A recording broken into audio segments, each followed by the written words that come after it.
Halo Jebreters dimanapun kalian berada, senang sekali nih Jebret Talks kembali menemani sahur kalian. Dan hari ini kita bukan lagi tentang sepak bola dulu nih, tapi ada hubungannya sih dengan sepak bola karena orang ini juga pernah nekat pindah profesi jadi pesepak bola, tapi lebih kepada manusia tercepat se-Asia Tenggara. Apa se-Asia ya? Asia Tenggara. Manusia tercepat se-Asia Tenggara kalau kita wawancaranya sampai tahun lalu. Karena ternyata rekornya sudah dipecahkan oleh seorang pemuda yang juga merupakan pelari yang sekarang begitu dibanggakan oleh masyarakat Indonesia. Ada Lalu Zohri.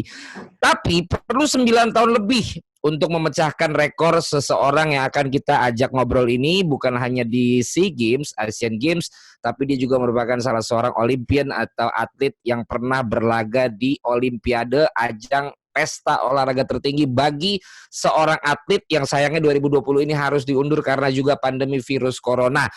Bajunya sih mirip sama yang dipakai sama Ferdinand Sinaga kemarin, kayaknya baru dikirim bareng-bareng nih dari brandnya. Kita langsung saja menyapa Suryo Agung Wibowo. Halo bro, apa kabar?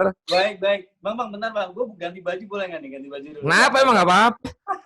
Ada-ada aja. Baik. Dia pakai semua yang Newport, lihat tuh kacamatanya belakang ada ya kan Oakley. Sekarang di bajunya ada Nike. Jadi pinter dia, mainnya halus.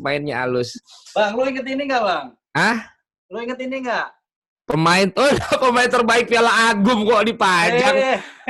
Jangan salah. Oh, buat karir sepak bola lu itu penting ya? Ya kan dikoleksi bang, disimpan. Jadi guys, Suryo Agung ini juga bermain di salah satu tim yang biasanya kita main di Agum. Jadi gimana ya dia nggak jadi pemain terbaik guys? Ya gimana, kita pemain-pemain amatir pun enggak. Lawannya dia. Kita ngejar baru dari lapangan tengah, dia udah nyampe gawang. Ya orang pelari tercepat se-Asia Tenggara waktu kita main. Masa ujuk-ujuk udah di ujung gawang lawan walaupun kita pakai perangkap offside. Siapa yang bisa ngejar? Siapa yang bisa ngalahin dia jadi pemain terbaik? Atlet yang main ada lagi Taufik Hidayat. Taufik Hidayat bulu tangkis. Dia mah nggak lari, ya kan? Kresna Bayu, banting orang, nggak lari juga. Sisanya komedian, wartawan, aktor, presenter. Siapa yang larinya kenceng kayak begitu kan? Bro, tapi ini kita juga menyapa mungkin yang generasi sekarang belum terlalu banyak yang tahu seorang Suryo Agung Wibowo kan. Apalagi bisa dibilang dengan tren lari yang juga sekarang happening nih, lebih banyak dikenal tuh pelatih-pelatih lari yang mungkin yang lebih cocok dengan gaya larinya sekarang nih ya. Nanti kita juga bahas tentang sekolahnya Suryo Agung yang juga sudah di-launching beberapa waktu yang lalu. Tapi boleh nggak ceritakan dulu nih prestasi-prestasi apa saja yang udah lu berikan buat bangsa ini? Gua tahu semua bisa lihat di Google. Tapi kalau lu yang ceritain sendiri, mungkin lu juga akan mengenang emosional yang pernah lu dapat dulu buat bangsa ini. Oke. Dari awal mungkin ya pertama kali gue keluar negeri bang. Pertama kali gue keluar negeri main. Gue serius. Kejuaraan Asia Junior Asia di Thailand gue dapet perak. Itu yang sama sekali berangkat itu nggak diperhitungkan lah, maksudnya ya berangkat asal berangkat untuk undangan segala macam ikut, tapi alhamdulillah bisa dapat perak tuh. Itu yang tahun 2002. Oke. Nah, ini soalnya banyak yang nonton kita nih yang baru lahir tuh. Lu udah lari. 2002 dapat perak, kemudian berikutnya masuk lagi ke 2003, pertama kali ikut SEA Games dapat perunggu, tapi di estafet masih junior kan, maksudnya masih junior, senior waktu itu ada Bang John Herman Murai, kemudian ada Bang Sukari di situ, jadi aku masih pelapisnya. 20 tahun tuh umur lo ya berarti? Iya. 2003. Iya, 20 tahun. SEA Games pertama gua 20 tahun, kemudian 2004 PON juga dapat perunggu lagi, masih so-so gitu. 2005 perunggu, tapi di 100 meternya. Udah mulai nanjak nih. 2005 apa? Perunggu 100 meter. Di apa? SEA Games Manila. Oh, SEA Games. Udah 100 meter ya? Udah 100 meter. Terus 2006 waktu itu ada Asian Games kan sebenarnya, cuman atletik nggak ada yang diberangkatin tuh. Kenapa tuh? Nah, itu nggak tahu. Dan waktu itu gue juga memutuskan untuk mundur dari pelatnas, gue ngelarin S1 gue, Bang. Lo ngapain? Oh, nyelesain S1. Skripsi, iya. Jadi gue angkatan 2001, kuliah di Semarang di UNES ya kan. 2001 kuliah, baru 1 semester gue dipanggil nih sama PB Pasi pelatnas jangka panjang di Purwokerto. Yang akhirnya gue secara ini mesti kayak apa? Cuti gitu kan, ngajuin cuti 1 semester. Semester 3 juga kayak kuliah jarak jauh gitu deh. Ya, akhirnya terbengkelai sampai 2006, pelatnas saat itu juga kok situasinya kurang nyaman. Akhirnya ya pas puasa, pas mau puasa gue mundurin diri. Akhirnya gue nyelesain skripsi, alhamdulillah. Desember 2006 gue lulus. Nah, masuk tuh 2007 ya kan, 2007. Jadi lo masuk lagi nggak ada masalah di PB? Enggak, karena jadi gini ceritanya, ada yang lucu. Jadi ketika 2006 awal puasa, gue memutuskan untuk mengundurkan diri karena gue mau ngelarin sekolah gitu kan. Nah, teman-teman gue masih ada nih stay, tetap latihan. Nah, suatu ketika ada buka puasa, Bang. Biasa kan buka puasa bersama gitu. Nah, itu dulu biasa, sekarang nggak bisa bersama buka puasanya. Nah, iya baru kali ini ya kan. Terus. Buka puasa bersama, biasanya buka selesai sholat ya kan, bubar lah gitu kan. Ini enggak. Jangan pulang dulu gitu. Lo tau nggak kenapa? Dipulangin semua. Yang di situ. Iya, ini pelatnas. Jadi gue udah pulang duluan ini. Ceritanya. Jadi kenapa tuh? Kenapa? Ya itu, jadi situasinya emang waktu itu nggak situasinya saat itu 5 bulan gue belum gajian. Kita semua belum gajian pelatnas saat itu ya. Terus ya mungkin dari sisi prestasi, atletik itu belum dianggap mampu untuk ikut di Asian Games-nya. Oke. Nah, jadi akhirnya dipulangin lah semuanya gitu. Itu 2006? 2006. Padahal itu lagi persiapan ke sana, ke Asian Games? Iya, ke Asian Games. Yang akhirnya memang atletik kan nggak ada berangkat 2006. Oh, itu keputusan dari pusat? Iya. PB Pasinya? PB tidak memberangkatkan, iya. PB Pasinya atau KOI apa KONI ini? Setahu gue PB Pasinya, Bang. Jadi ada kan biasa kalau pengiriman gitu kan harus ada target. Oke, atletik ngeberangkatin siapa? Suryo, contohnya. Suryo targetnya apa kan gitu. Partisipan enggak, anggaran kita terbatas contohnya. Jadi udah deh kita memberangkatin atlet-atlet yang meraih medali kayak gitulah. Nah, jadi waktu dibubarin gimana tuh? Ya udah pada pulang, Bang. Jadi gue udah pulang duluan tapinya. Nggak ada yang komplain. Cuman ya, gibah di belakang doang ya? Ya mau gimana? Ya pulang gitu. Tapi kan itu rame nggak waktu itu dibicarain, diberitain? Nggak begitu sih. Nggak ya, terlalu rame ya? Nggak terlalu rame. Iya itu. Betul kan, atletnya tidak dikirim. Iya kan? Iya. Doha ya, 2006 kan Doha kan? 2006 Doha, Qatar. Atletnya nggak ada yang berangkat sama sekali. Ya, keputusan itu diambil oleh KONI Pusat dan Kementerian Pemuda Olahraga. Dan dalam rapat tersebut diputuskan tidak mengirimkan atlet dari cabang atletik yang sebelumnya memang tidak termasuk dalam daftar cabang olahraga yang diumumkan. Waktu itu Pak Agum ya, ketua umum KONI-nya loh. Ya. Bapak kita bersama. Tapi waktu itu katanya PB Pasi memperjuangkan 2 pelari putri mereka, Dedeh Erawati dan Tria Ningsih, agar bisa berkompetisi di Doha. Namun keputusan tersebut memupuskan harapan mereka. Waduh, sedih banget dong dulu ya. Itu dia tuh dulu tuh ceritanya ya. Ternyata ada yang beritain juga, tapi yang beritain tadi bulutangkis.com. Terus. Nah, terus mulai lagi 2007 kan. Nah, 2007 mulai pelatnas lagi. Udah seperti biasa pelatnas, SEA Games.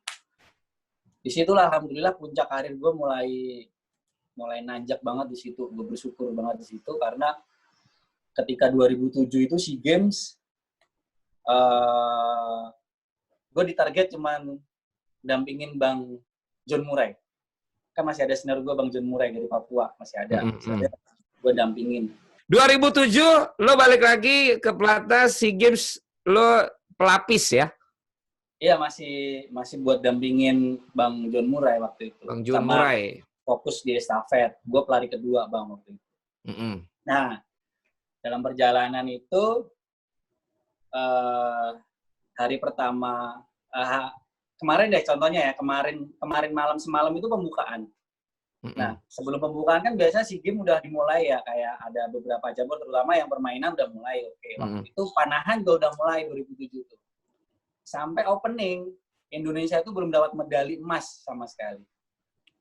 Dari udah sehari itu ya? Iya, sampai opening. Nah, opening kan semalam. Ya. Hari ini gue turun 100, Bang. Hari ini turun 100, gue dapat emas. Jadi emasnya bergengsi 100 meter.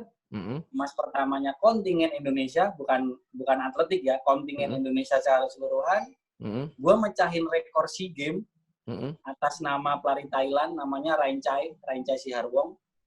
Dan gue lolos Olimpik, limit Olimpik. Jadi gue dapat tiket Olimpik nih. Dari catatan waktu itu? Iya. Atau dari SEA Games-nya?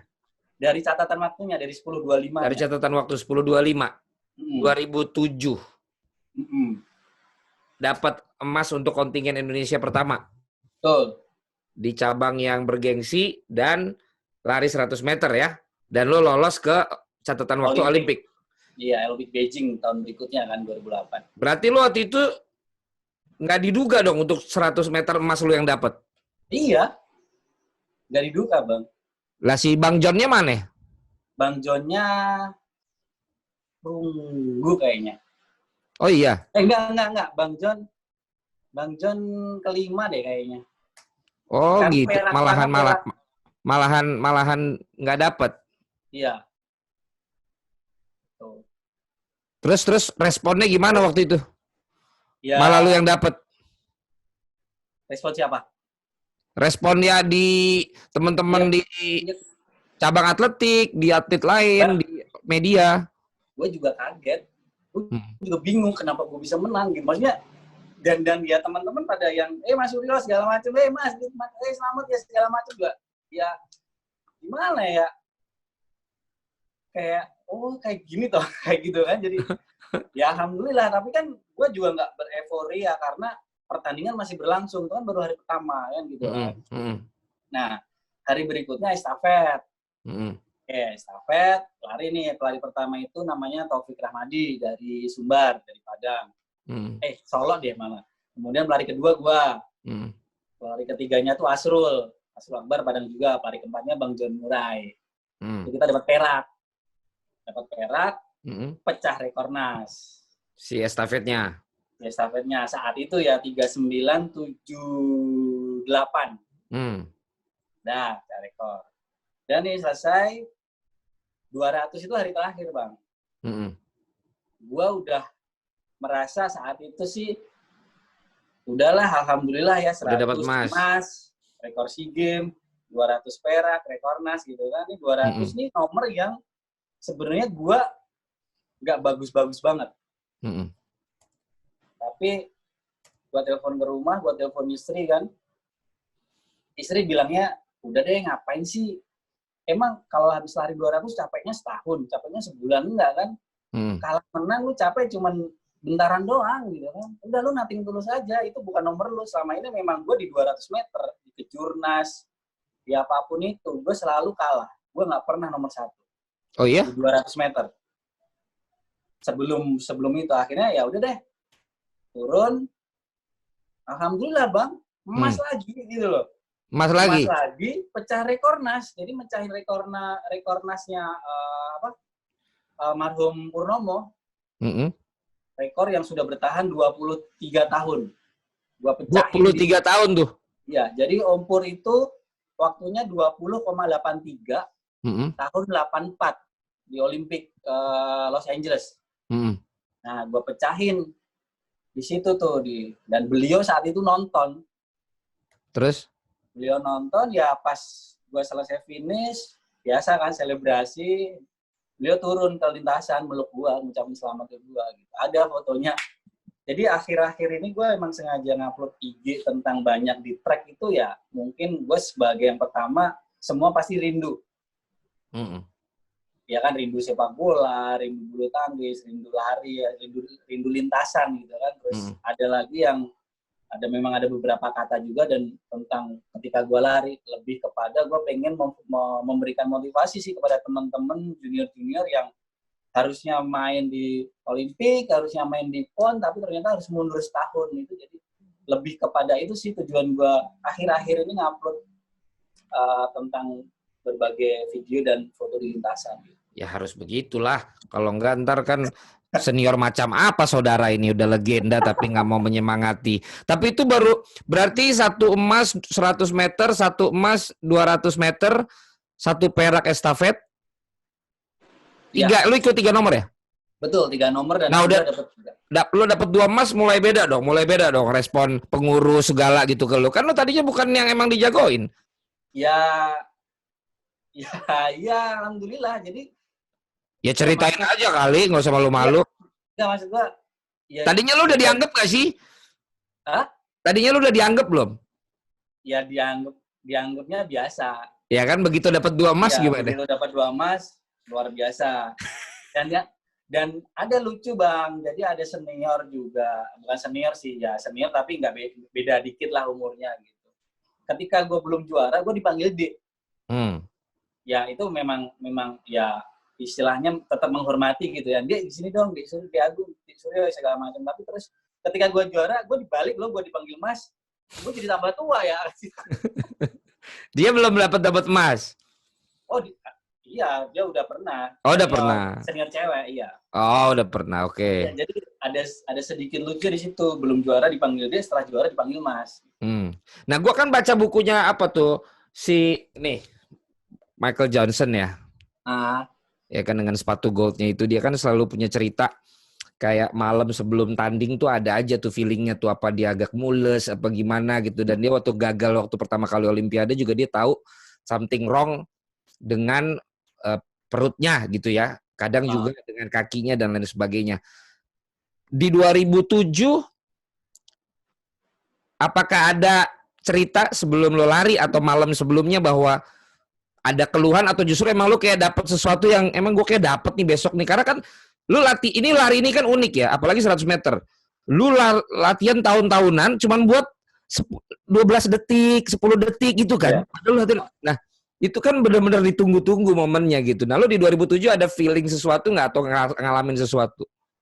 Ada sih Bang. Jadi yang gue bilang tadi kan sore main itu paginya briefing dulu sama manajer. Biasa kan persiapan, oke nanti berangkat jam sekian, persiapan makan siang jam sekian, makan, jangan lupa baju tani segala macam lah, briefing itu. Sebelum briefing jam 8:30 itu jam 8 paginya, istri gue SMS. Ya kan, SMS. Dia bilang kalau alhamdulillah gue dapat undian Bang, dapat salah satu undian Bang, apa itu loh, durian runtuh. Gue dapat Nokia, serius, gue dapat Nokia N70. Jadi pagi itu gue kasih kabar itu di SMS, terus pas briefing, selesai briefing, gue ngobrol sama manajer kan, Pak tadi saya dikabarin sama istri, saya dapat durian runtuh. Wah, nanti kamu lari, moga-moga rezeki kamu dapat durian runtuh juga ya. Gue amin gitu kan. Gue tetap dulu saat itu gue nggak mau yang bereuforia, gue yakin enggak, karena gue atletik kan terukur Bang ya. Jadi bisa lah kita mengukur kemampuan kita dan lawan segala macam gitu. Apalagi lawan terberat gue itu tuan rumah yang juara bertahan di 2005 gitu. Jadi gue istilahnya lebih ke realistis bukannya pesimis gitu. Nah, rekor kan lu pecahin di 2009 kan? Betul. Nah, 2009 kan lu udah jadi unggulan tuh. Semua beban udah ke lu, media juga udah nyorot lu. Lebih nothing tulus apa lebih beban tuh dengan status sudah bintang begitu? Pasti beban lah. Malah beban. Tapi duit kan udah lebih banyak. Duit, iya lebih banyak. Ya kan? Tapi tetap apapun itu kan ya bebannya tuh Bang. 2009 dulu, SEA Games dulu. Oke. Ntar kita cerita tentang Olimpiade. Jadi 2009 itu beratnya adalah ya tadi lu bilang Bang, beban berat dari media segala macam, karena kan namanya mempertahankan itu lebih sulit daripada meraih. Gue mesti lebih jaga kondisi, gue mesti lebih jaga badan segala macam apapun itu. Dan saat itu kan ada program PAL namanya, program atlet andalan. ada kayak dulu. Sekarang tuh primanya gitu lah. Prima, ya. Dulu Pak Ahmad Sucipto. Karena gue itu juara SEA Games segala macem, gue juga juara PON juga, gue ikut Olimpiade, gue masuk dong di kriteria atlet itu atlet utama. Jadi ada atlet utama, ada muda, ada pratama. Gue yang utama. Yang utama itu salah satunya adalah itu elit ya. Iya, elitnya. Jadi minimal itu kejuaraan Asia. Oke. Minimal kejuaraan Asia, kejuaraan dunia kan gitu. Nah, 2009 ada kejuaraan dunia atletik di Berlin. Itu bulan Juli, summer kan. Juli Agustus deh, gue lupa. Juli Agustus lah. Itu gue nggak diberangkatin, Pak. Oh iya? Padahal gue the best-nya Indonesia. Loh, iya saat itu kan the best-nya Indonesia. Oh iya, mas gue. Oh iya, terus. Tapi ada yang dikirim? Gue nggak dikirim, yang dikirim itu junior gue. Oh iya, ada yang dikirim? Ada yang dikirim tapi bukan gue, junior gue. Waduh. Terus? Lu tau nggak alasannya apa? Alasannya adalah mau ngirim siapa aja, Indonesia bakalan kalah kok. Oh, jawabannya gitu? Iya. Lu nanya? Waktu itu? Setelah beberapa tahun baru gue denger alasan itu. Dan itu yang gue nggak setuju, Bang. Kenapa? Loh, sekarang gini, kejadian unik nih ada kaitannya. Ketika 2000, ya meloncat lagi sedikit ya, ketika 2010, gue ngomong sama junior gue yang pelari 400 dari Jawa Timur. Gue panggilnya Le, kamu tuh latihan, Le, kamu nggak pengen, kamu mau nggak pengen kayak gue gitu kan? Pengen nggak sih kayak gue gitu kan? Enggak mas, aku nggak pengen kayak kamu. Kaget aku, Bang. Kenapa gitu kan? Loh, emang kenapa? Sekarang gini, Bang. Bang Suryo pecah rekor. Bang Suryo Olimpiade. Bang Suryo nomor 1. Tapi Bang Suryo nggak diberangkatin itu kejuaraan dunia. Ngapain, Bang, gue kayak abang? Jawabnya gitu, Bang. Jadi mendingan dia kayak apa berarti? Ya mendingan so-so aja, tapi ikut aja. Itu loh, jadi dari sisi... Lebih nyesek lo dong dengernya. Hah? Nyesek dong lo dengernya. Lah iyalah. Sekarang kan kita pengen adik-adik kita prestasi bagus segala macam gitu. Karena menurut gue gini, Bang, ketika seorang atlet itu pasti ya, yang pertama dari daerah, provinsi, ya kan, nasional, SEA Games, Asia, dunia, betul nggak? Itu suatu reward buat mereka. Ya menurut gue, ketika event nasional, contohnya, yang terbaik di provinsi dong yang diberangkatin. Benar. Begitu pula berikutnya. Nah, ini kejuaraan dunia. Jadi kalau kejuaraan dunia tuh tidak kayak Olimpiade ya. Jadi memang terserah PB-nya yang ngirim. Bukan yang punya catatan waktu. Ada, jadi gini.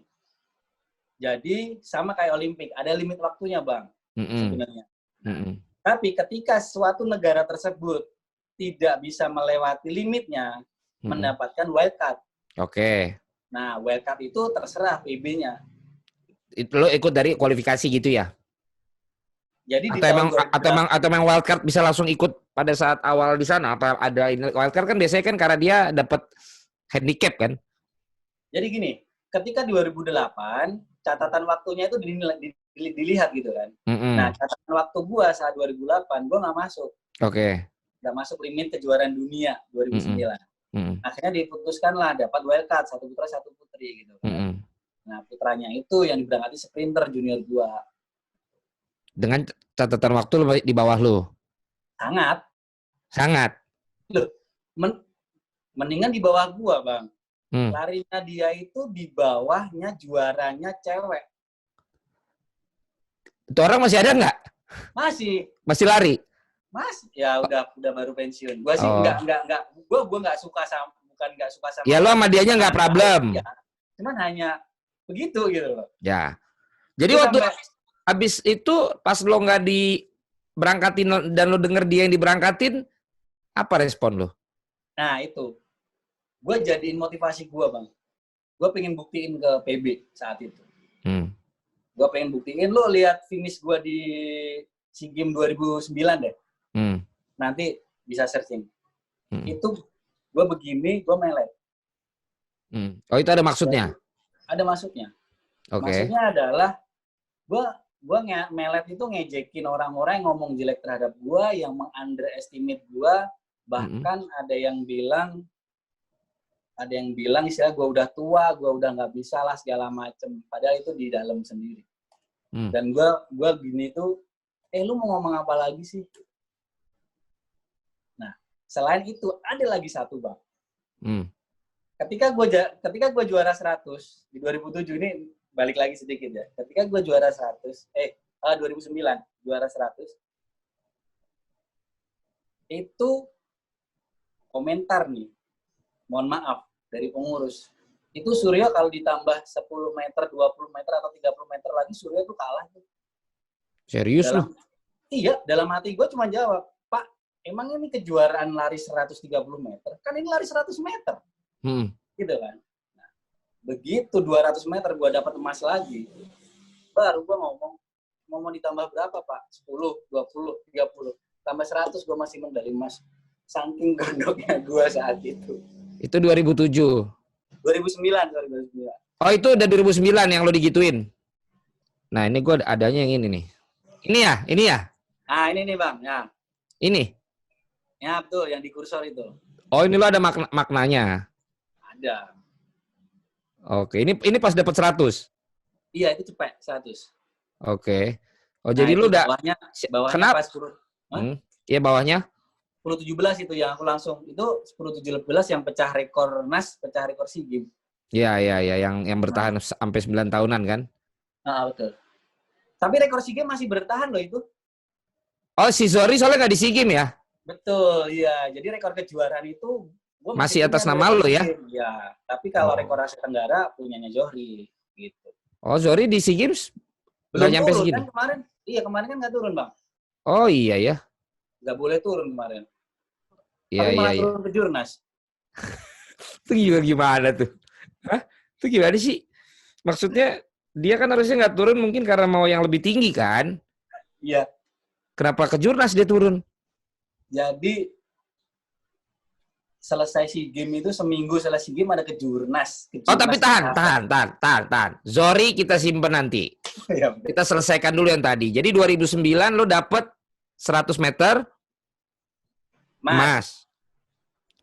Itu aja? 200 emas. 200 emas. Estafetnya perunggu. Estafetnya perunggu. Berarti lo hampir ngulangin di 2007 cuman estafetnya turun. Iya, meleset perunggu. Nah, kenapa orang dalam sendiri malah banyak yang underestimate lo dan julitin lo? Lo banyak musuhnya di dalam? Nggak tahu, Bang. Jadi masa udah 11 tahun lo nggak tahu? Ini udah 2020 nih. Gue tahu orangnya. Nah, kan tahu dong lo berarti. Gue tahu orangnya setelah. Kenapa tuh? Kenapa dijulitin lo, sesama atlet atau pengurus? Pengurus atau teman atlet? Pengurus. Oh, pengurus. Kenapa lo begitu? Lo nggak pernah ngasih oleh-oleh kali? Masya Allah. Kalau lo habis jalan dari luar nggak pernah kasih oleh-oleh kali, nggak pernah datang ke rumahnya, bos, makasih gitu. Dianya yang lebih banyak jalan-jalan ke luar negeri daripada gua. Gimana? Karena usahanya atau karena jadi pengurus di jalan-jalan? Gini Bang ceritanya. Jadi lu tahu lah, kita semua tahu lah. Enggak, gua nggak tahu. Gua taunya bola. Ya udah gua kasih tahu. Iya, lu kasih tahu. Jadi juara itu unik. Benar nggak? Orang juara itu pasti punya unik, punya karakteristik, punya ego. Itu pasti. Yeah. Dan gue idealisnya. Jadi ketika gue di pelatnas lah, ini nggak bener, nggak sesuai ya, gue nggak mau gitu. Sesuatu yang nggak sesuai, gue nggak mau. Vokal lah, lu vokal. Ya. Nah, terus kalau gue melihatnya dari sisi ini, Bang, alhamdulillah ya, gue punya prestasi. Ya kan, pendidikan gue juga, alhamdulillah gue sampai S2. Gitu kan. Jadi ada rasa ketakutan itu. Ini asumsi gue pribadi. Ada rasa ketakutan bahwa wah ini Suryo nih bahaya nih. Ini bisa-bisa jadi nyingkirin gue nih. Karena padahal gue nggak ada niat untuk nyingkirin segala macam. Buat apa gitu? Ya gue lari buat Indonesia. Gue sekolah ya buat modal gue untuk setelah gue jadi atlet kan gitu. Seperti itu. Jadi gue sebelum berkembang gue dihatam dulu biar layu. Ya, dan ya sampai sekarang gue nggak di PB Pasi bang, gue nggak dipakai sama PB Pasi. Itu sejak kapan lo nggak dipakai? Ya sejak dari, maksudnya dalam artian nggak dipakai itu nggak dilibatkan di kepengurusan, bukan berarti saya pengen jadi pengurus, enggak, tapi Ajakin juga enggak? iya. Lo ngajuin Sama diri sekali. nggak? Hah? Lo ngajuin diri nggak? Ngelamar nggak lo? Ada cerita unik lagi nih, banyak lagi nih, tapi Apa tahun tuh? 2015. Hmm. Nah, cerita sekarang apa? Nanti nih. Tadi 2009, nggak apa-apa. Ntar gue mau bikin series aja sama lo supaya kisahnya lengkap. Sampai pelatihan lari kita bikinin, ya kan? Nah, Orang mau ikut latihan, terus nanti cerita. Pokoknya gue bikin seriesnya Suryo Agung lah. Ini 2015. Tar dulu, tahan dulu. 2009, ya 2009. menurut lu Nah, puncak karir lu yang di tahun berapa? puncak karir gue yaitu 2009. 2009. Berarti saat itu lo 26 tahun. 26 ya. Ya, itu Habis ya. habis itu prestasi lo apa lagi? Habis itu enggak. Gue Asian Games 2010 Guangzhou peringkat ke-6. Itu emang lo udah menurun atau apa tuh? Maksud gua kenapa puncak lo di 2009? Emang usia pelari emasnya sampai umur berapa? Golden Age ya, kalau sesuai dengan IAF itu rata-ratanya memang 24 sampai 26. Itu Golden Oke. Age-nya. Untuk sprinter ya. Jadi begitu setelah 2009 lo masih tetap ikut Asian Games terus apa lagi? Udah. Udah. Gue 2011 resign dari Platnas. 2011. Nah itu Iya, yang Indonesia tuan rumah SEA Games gue resign. Gue mundurin diri. itu lo nggak ikutan. Gak ikutan. Oke, 2007 lo nggak diunggulin, akhirnya lo dapat 2 emas, 1 perak. Perak. 2009 lo udah diunggulin, lo dapat 2 emas, 1 perunggu dengan catatan ada yang ngejelek-jelekin lo. Ya. 2011. Jadi gini bang, sebelum masuk ke situ 2010 dulu. Jadi pas Asian Games itu pas musim haji. Jadi ketika dulu gue juara itu, ketika gue juara kan dapat bonus nih. Gue sama istri daftar haji bang, ONH biasa, ONH pemerintah yang biasa itu. Dapat secara haji. Nah, gue dapat jatah berangkat 2010. Gue bingung kan, 2010 nih, padahal ada Asian Games. Gue minta izin sama nyokap, sama ibu, Bu, ini bela negara, saya bilang. Karena 2010 itu ibu gue juga berangkat bang. Bapak, ibu, harusnya nih bapak, ibu, gue sama istri, kakak gue. Jadi berenam lah.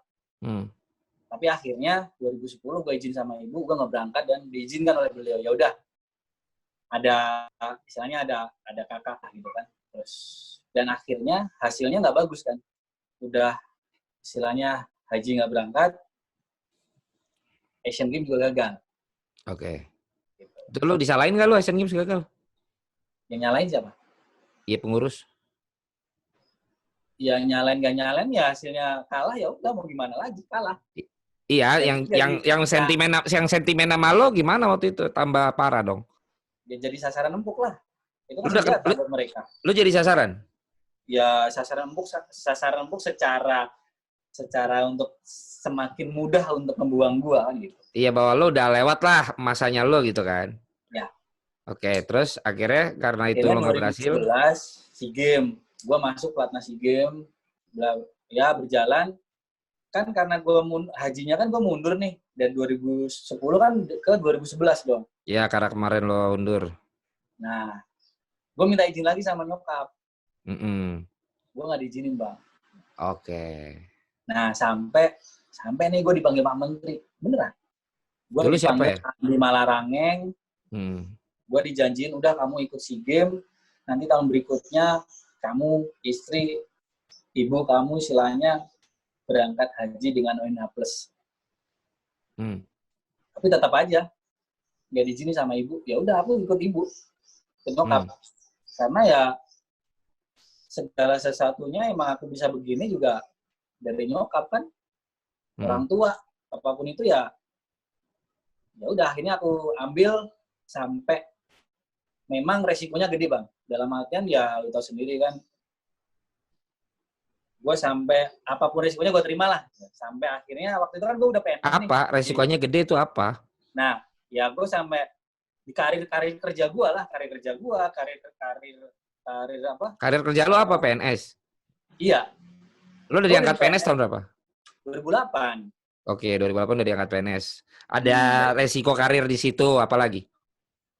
Ya terbukti ketika itu ada surat nih, gue dipanggil bagian kepegawaian lah saat itu. Mas Suryo ini ada surat, sampai pegang gitu. Kalau Mas Suryo tetap berangkat, kalau Mas Suryo berangkat SEA Games, surat ini nggak jadi saya kasih. Tapi kalau Mas Suryo mundurin diri, surat ini saya kasih. Itu surat mutasi, Bang. Surat mutasi ini loh PNS. Ya, jadi dari tempat yang istilahnya dulu kan istilahnya gua kan nggak harus kerja karena kan PNS dari atlet itu loh, dari atlet berprestasi. Jadi kerjanya ya latihan kan gitu. Tapi begitu surat itu isinya adalah gua mesti hadir tiap hari kayak PNS biasanya. Dan di daerah mana? Enggak, masih di Kemenpora. Oh, mutasinya jadi, itu. Divisinya. Yang harus datang tiap hari. Lain, dan gua harus hadir setiap hari sesuai jam kerja. Terus? Jadi nggak kayak kemarin yang cuman latihan di lapangan. Ya itu ya gue jalanin. Itu lu jalanin? Gue jalanin. Sampai?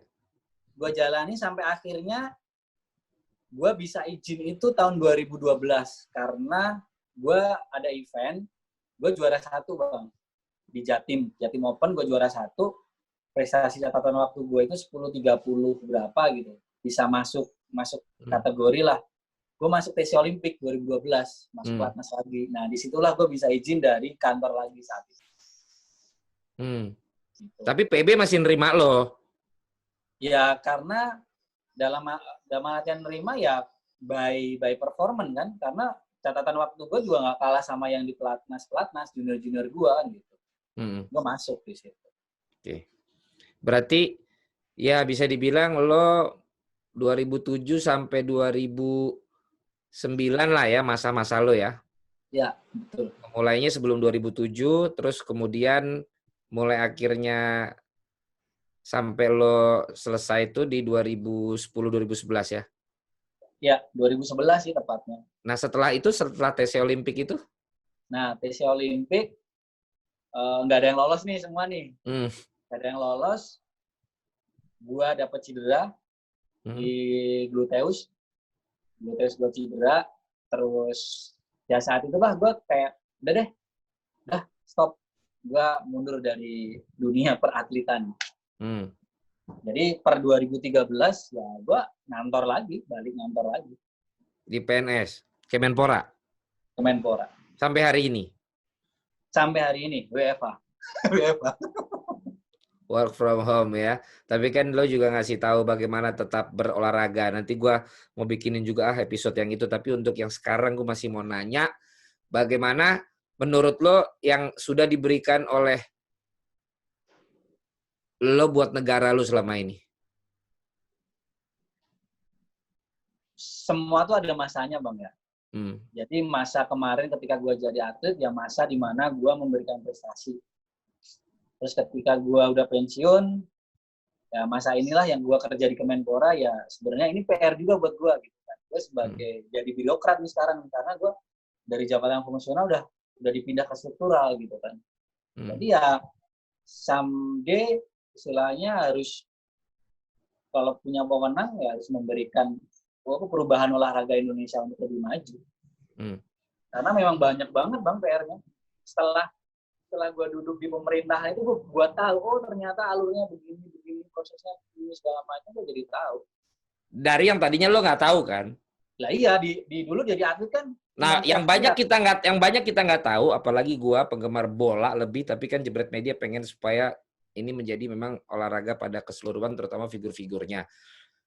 Seberapa pengorbanan lu sih ketika latihan, ketika lu dulu berjuang menjadi orang dengan prestasi yang lo ceritain tadi, sampai segimananya tuh? Apa yang lo korbanin di situ? Apa lo latihan berapa jam sehari? Misalnya pola makan apa yang bisa lo ceritain, bro? Yang memilukan lah, atau juga yang memang membuat orang bisa berpikir, loh, atlet ini harus lebih lo hargain gitu loh. Karena kita memberikan fisik kita, tenaga kita, itu juga untuk negara, untuk bendera merah putih. Dari lari itu atlet lari apa aja tuh yang dilakukan? Semua bang. Yang pertama ketika ya masa muda. Masa muda itu bisa dibilang masa muda kita direnggut, diambil gitu kan. Karena pagi latihan Jam? jam 6, jam 7 sampai jam 9, jam 10. Udah, balik dong. Selesai latihan balik. Balik, beres-beres, mandi. Udah, langsung makan siang kan. Makan siang, istirahat, tidur. Istirahat, sore latihan lagi. Jam 3 habis asar sampai maghrib. Ya kan? Latihan, selesai, sama pulang, mandi, maghrib, makan malam, sholat isya. Udah. Jam 9, mentok jam 9 udah tidur. Kadang sih memang saat itu hiburan main PS. Itu kan nggak setiap hari gitu. Itu udah terus bang. Karena apa? Kalau kita tidur lewat jam 9, jam 10, kita tidur jam 1 malam, besok pagi latihan, tapi kualitasnya nggak ada. Resikonya cedera. Gitu. Jadi kita harus mikirin itu juga. Gitu. Tapi itu lo lakukan sama teman-teman ya? Iya. Nah, itu kalau di pelatnas seperti itu. Dulu zaman gua di PPLP, zaman perjuangan istilahnya, zaman membangun pondasinya, rumahnya istilahnya itu dulu bangun jam 4:30, jam 6 selesai latihan, jam 7 tank udah masuk sekolah bang. 7 tank masuk sekolah sampai jam 1:30. 1:30 pulang, makan, istirahat paling setengah jam, sejam, latihan sore. Itu hampir tiap hari, kecuali minggu ya, minggu memang off ya. Itu memang saatnya merecovery tubuh. Itu perjuangan di situ. Jadi ngelihat temen yang jalan segala macam ya kita mikir kalau gue bisa sih, gue ikut jalan iya, tapi yang rugi gue sendiri karena yang lari kan gue, bukan temen gue. Beda dengan karena gue olahraga individu bang. Ya gue di sini gue salah ya gue semuanya ya gue terima, tapi kekeliruan, salah teknis segala macam ya gue. Tapi ketika mungkin kalau di permainan yang temennya banyak sepak bola gitu kan, istilahnya ya bola di sana, di ujung sayap kiri, gue bek kanan, gue masih bisa agak jalan nih kan gitu. Tapi kalau individu kan enggak. Dibanding olahraga individu lain kan salah satu yang memang bergengsi dan atletnya dikenal kan atletik. Ya, di lari sih terutama. Iya, terutama lari lah. Iya. Tapi di compare dengan olahraga individual lain, menurut lo udah memang paling oke nggak yang didapat dari seorang atlet lari? Oke, maksudnya bang, oke gimana? Kalau gue ngomong bola, semua atlet lain pasti cemburu.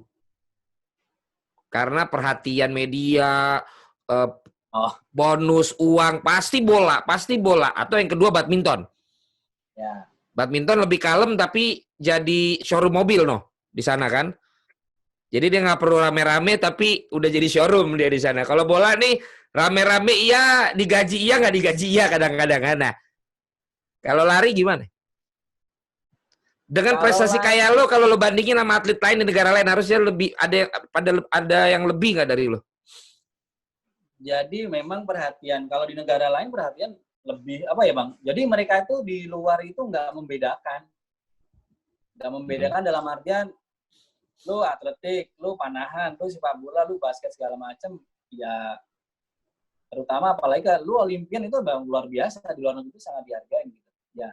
Kalau di sini masih sebatas gue ngakuin atletik. Ketika gue istilahnya menekuni atletik, ini cabur tuh beda kayak sepak bola. Dimana pertama kali cabur yang gue gelutin sepak bola kan gitu. Nah resikonya apa kan kita udah tahu. Atletik itu olahraga yang saat ini memang belum bisa dijual. Untuk industrinya belum. Nah alhamdulillah sih sekarang ada 10K, 5K, fun run, maraton segala macam yang sudah booming dan banyak komunitas itu. Gue bersyukur nih sekarang. Tapi zaman gua dulu itu belum ada kan kayak gitu kan.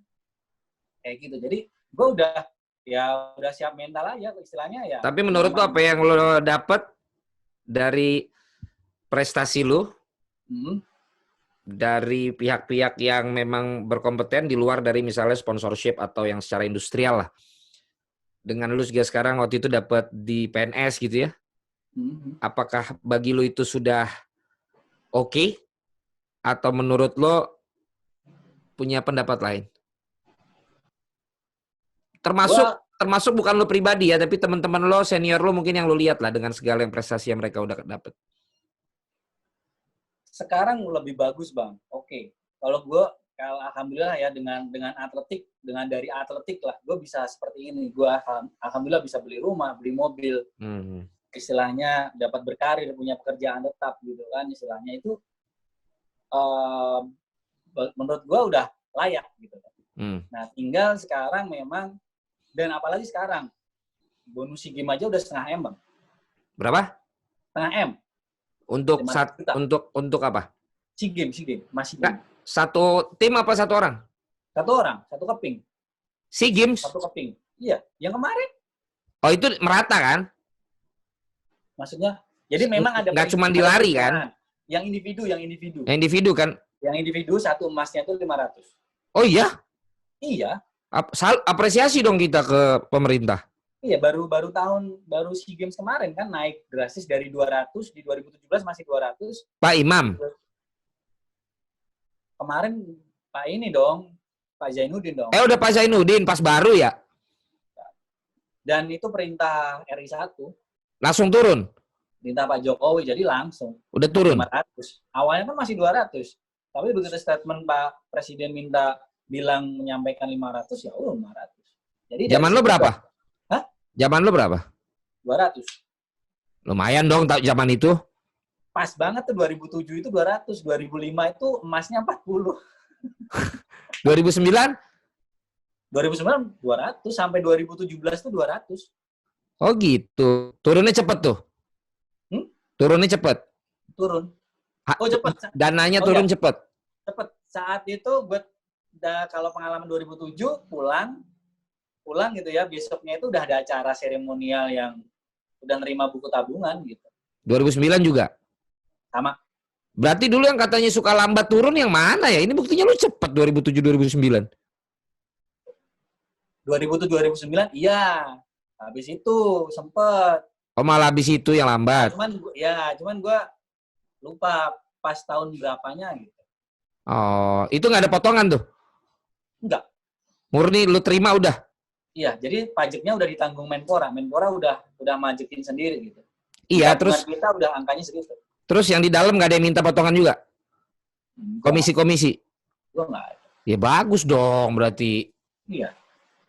Berarti fair. Karena dan juga ini dong, berarti akuntabel dong. Jadi waktu itu Bang, ada acara seremonial, kemudian terus waktu itu kan Bang BNI lah, ada berapa meja gitu, ya udah kita ketemu sama petugasnya itu kayak tellernya gitu kan. Nama Surya Agung, ini bawa KTP-nya gitu kan. Iya. Dilihatin, oh iya ini buku tabungannya karena gue dapet 3 medali, buku tabungannya 3 Bang. Tuh, 200 sama berapa ya? Peraknya itu 40. Itu 2007? 7. Udah 240. 2009 220 berarti. Nah. Ya kan? Ya udahlah, mantep lah. Iya, mantep. Terus yang lain-lain kan belum, ada bulanan dong. Bulanan, ya itu bulanan. Biasa, bulanan. Gaji bulanan, iya. Lo berarti nggak kontrak ya? Maksudnya kontrak? Kalau pemain bola kan kontrak tuh. Kalau lo berarti seikhlasnya gitu setiap bulan. Jadi emang ada kejuaraan lah di situ lah, ajang lo menghasilkan uang. Jadi, ya betul. Berarti pantesan tuh pelari-pelari dari Afrika nongkrong di sini buat ikutan yang maraton ya? Nah, itu dia. Jadi kalau dibilang Bang sebenarnya pelari jarak jauh itu lebih mewah daripada pelari jarak pendek. Jadi ada statement lucu nih. Jadi kalah nama menang belanja. Kalau yang jarak jauh. Iya. Jadi kalau jarak dekat menang nama. Iya, menang nama doang, kalah belanja karena gue cuman di multi event doang, Bang. Kalau mereka banyak ya. Mereka hampir tiap bulan, tiap minggu itu ada gitu teman-teman itu. Jadi ya itu balik lagi resiko masing-masing dan emang kemampuan gue di lari pendek, gue paksain lari jauh juga gue nggak bisa. Oke. Berarti itu dari sisi yang tadi lo baru di SEA Games kan, dan lo kan banyak ngikutin juga. Berarti Sekali lagi nih Jebreters ya, seorang Suryo Agung ini memecahkan rekor SEA Games dan tercepat se Asia Tenggara itu dengan 10.17 di tahun Ya. 2009, tapi sudah dipecahkan kemarin oleh Zohri di 10.13. 10.15 terus 10.13. Terakhir Tapi 10.03. udah lagi. Koreksi, 10.03. 10.03 udah jauh dong ya. Sangat. Udah 10.03, tapi dari rekor kejuaraan masih dipegang Suryo Agung karena kemarin belum ada yang memecahkan itu ya. Ya, di SEA Games belum ada yang SEA Games mencapai. belum ada dan Zohri kemarin tidak turun di situ. Kehilangan lah di 500 juta ya. Lebih, Bang. Kan 200 dia juga peluang. Iya 500 juta buat 100 meter. Ya. 200 meter 500 juta. Berarti dia ada uang ganti ruginya nggak tuh kan diberangkatin?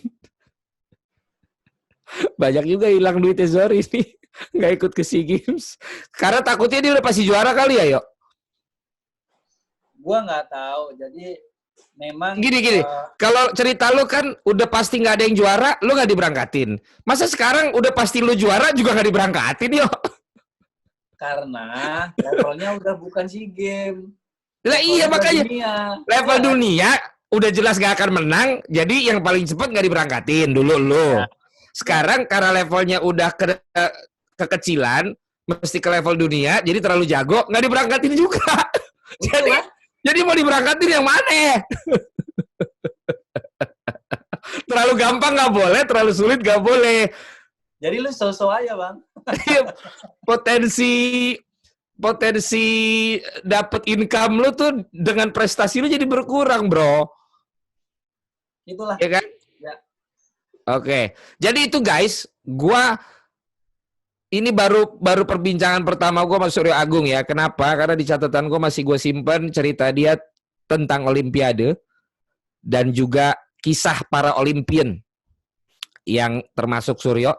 Nanti kita akan dengar ceritanya juga.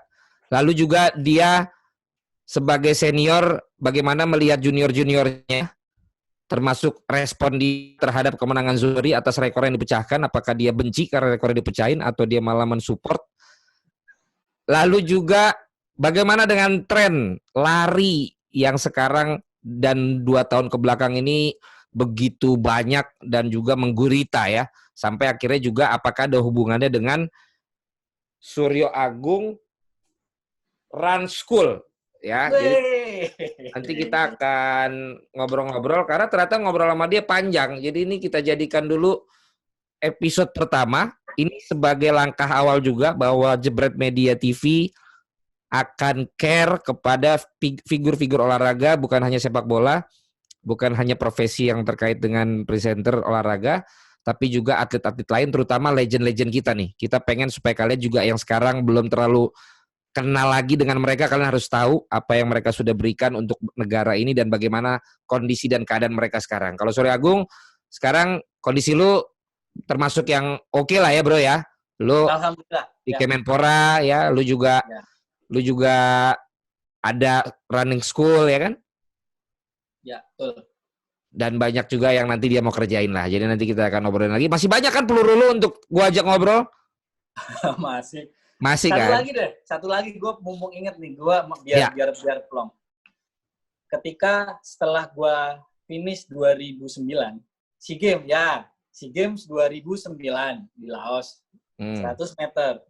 Yang 10-17 nih kan? Iya dong, pastinya. Lari, finish. Udah pulang dong ke Atlet Village. Saat itu gue baru ketemu sama manajer, karena manajer baru datang. Ya kan? Langsung, oke Suryo selamat. Makasih Pak. Kamu siap-siap ya berangkat kejuaraan dunia indoor di Valencia tahun depan. 2010. Bang, lu digituin seneng gak sih? Oh iya dong. Itu kan ada harapan. Kan? Reward kan? Karena gue juara SEA Games, ini reward buat gue. Gitu. Ini beda sama yang lo nggak diberangkatin ya? Ini indoor. Ujungnya sama, gue nggak berangkat juga. Ya, ntar dulu. Ini kejuaraannya beda sama yang lo nggak diberangkatin sebelumnya. Iya, beda. Ini kejuaraan dunia indoor. Iya, jadi kalau tahun ganjil, itu kejuaraan dunia outdoor. Kalau genap, itu kejuaraan dunia indoor. Itu atletik. Oh, ini biar pada tahun nih. Ya kan, gue 2009. Oh, oke. 2009 di summernya itu ada kejuaraan dunia outdoor, gue nggak berangkat. Bobotnya sama ya dunia ya? Iya, Ya. pokoknya World Champ. Mm-mm. Nah, ketika 2009 akhir Desember kan, itu gua menang. Nah, winternya itu di bulan April itu ada event itu, Maret April lah, ada event di Valencia indoor. Gua Ya, bisa ikut lu di PHP-innya di 2009. Iya. Pas habis Iya. dapat emas. Mm-mm. Pengurus nih yang PHP-in lo. Iya. Oke, lo udah seneng nih, udah tinggi harapan lo ya. Yes, Udah lupa lah, sakit hati lu udah lupa lah ya waktu itu ya. Sakit hati lu lupa, terus. Finally yang berangkat ya bukan gua, junior lagi. Jadi Beda lagi sama yang tadi, beda lagi sama yang sebelumnya. beda orang. Ini kenapa? Alasannya apa? Ya itu, jadi gini. Yang berangkat Suryo, istilahnya gitu ya. Gini. Yang judul gini ya, pelari tercepat di Indonesia yang tidak diberangkatkan ke kejuaraan dunia ya. Tapi gue udah pernah kejuaraan dunia, gue udah pernah. 2000 berapa? 2003. Ya, lu siapa ya 2003? Iya, makanya gue 2003, gue sih mikirnya. Oh, lu karma kali, lu karma ya. Lu dulu gituin orang. Loh, Bang, enggak, 2003 senior lu juga lu lengkapin berarti. Tapi kan gue the best-nya 2003. Oh, 2003 udah lu? Udah gue libas semua. Oh, emang udah? Iya. Oh, gue kira lu karma 2003 lu gituin senior lu. Enggak. 2003 gue the best Indonesia, gue berangkat. Gitu Oke. Jadi gini, berarti memang dasarnya adalah siapapun yang berangkat kan pasti kalah. Udah deh kirim yang junior aja. Ntar dulu 2003 lu udah the best-nya si Bang John itu? Ya udah kalah di 100 meter sama gue. Lah kenapa yang diunggulin 2007 masih dia bukan lo? Ya? Kenapa 2007 yang diunggulin masih dia bukan lo? 2004 gue dibales. Oh, itu masih ganti-gantian. Iya. Tapi di 2003 emang lo yang the best, lo diberangkatin. Sebelum SEA Games, iya. Sebelum SEA Games itu gue the best. Bang John udah pernah berangkat belum? Bang John, aduh gue lupa ya. Siapa tahu Bang John juga kesel sama lo, yo. Soalnya jangan berangkat 2003. Coba lu telepon dulu minta maaf lo. Ya kan jangan-jangan halah Suryo dulu juga gue kesel sama dia, gue harusnya lebih berangkatin senior, malah dia yang berangkat gitu. Yo, lu coba lu cek dulu no Bang John. Telepon ya nanti ya. Lu telepon ntar. Bang, gue habis wawancara gue jadi inget nih. Waktu 2003 Bang, lu tuh kesel gak sih? Yang berangkat gua kan lucu lu silaturahmi. Oke, lo gak jadi diberangkatin di 2010, alasannya masih sama? Apapun yang berangkat, pasti akan kalah. Jadi mendingan ngeberangkatin atlet yang junior buat jam terbang. Nah, bukannya ini gua ongkosnya sama? Iya, Bang. Gue nggak setuju lagi di situ. Jam terbang sekarang atlet junior itu punya apa istilah kejuaraan sendiri. Dia punya jenjang junior. Gitu loh. Maksudnya ada saatnya mereka tuh ada. Nanti kalaupun senior ya udah monggo, itu eranya dia, saatnya dia. Jadi step by step dulu. Itu juga menurut gue juga perbaikan mental gitu loh. Mental dari memang dia beradu dengan seusianya segala macamnya. Ya begitulah. Itu yang ngomong sama dengan yang ngomong lu 2008? Ya infonya seperti itu. Oh, lu nggak dapet langsung. Pokoknya lu cuma dapet surat keputusan yang berangkat si B gitu ya? Iya. Lu nggak ditelepon? Gitu. Hah? Oh, lu nggak ditelepon gitu? Ya, ntar lo udahlah lu nggak dulu ya gitu. Enggak. Oh, berarti lu nggak deket sama pengurus ya? Masa lu nggak ada yang ngajak ngobrol? Harusnya kalau lu deket kan lu gampang silaturahmi doang ditanya. Ya udah lo hari ini tahun ini nggak berangkat ya udah sini dulu. Deket dengan pengurus untuk apa? Iya untuk hal-hal yang begini biar nggak terlalu formal gitu. Masa lu gini lu nggak diinfo? Ya, kalau emang deket kan pasti ada yang ngasih tahu lu lah, bro. Gue udah denger nih lu kayak nggak berangkat gitu kan. Tapi udah lah ya. Gitu Bang, dari pelatih. Infonya dari pelatih. Pelatih yang menyampaikan. Oh iya, jadi yang menyampaikan ke lu? Iya. Jadi bisa jadi pelatih maunya si A, cuman yang keputusannya si B gitu. Kayak di film-film. Itu gini deh. Itu hasil dari kayak rapat juga. Iya tahu gua. Berarti nggak murni pelatih yang nentuin kan? Iya. Itu udah banyak kepentingan di situ kan? Tapi kan ya tadi itu statement itu yang gua nggak suka, gua nggak setuju gitu. Dan gua harus merubah itu. Apa yang mau lo rubah? Entah kapan, gue nggak tahu. Mungkin mulai dari acara ini, apa yang mau lo rubah? Hah? Ya Apa itu yang mau lo rubah? yang pertama Apa? tadi itu. Apa? Jadi reward terhadap atlet yang mempunyai prestasi gitu loh. Ketika seorang atlet itu mempunyai prestasi dan dia layak levelnya main di dunia, ya monggo silakan main di dunia gitu. Jangan dengan kata-kata yang diberangkatin siapa aja tetap kalah kok. Ya udah ngeberangkatin yang junior, di mana junior itu belum saatnya ikut kejuaraan itu. Itu yang harus dirubah. Oke. Gimana mau berubah? Lu kan nggak diajakin di PB Pasi. Nah kan gue bilang, nggak tahu entah kapan. Oh, Nah, berarti kan lu ada niat dulu dari itu sebagai apa ya? Sebagai wujud tanggung jawab sosial gue, bang. Gue bisa begini karena atlet sih, bener asli. Kalau gue dulu tetap di bola. Jadi lu mau melakukan ini,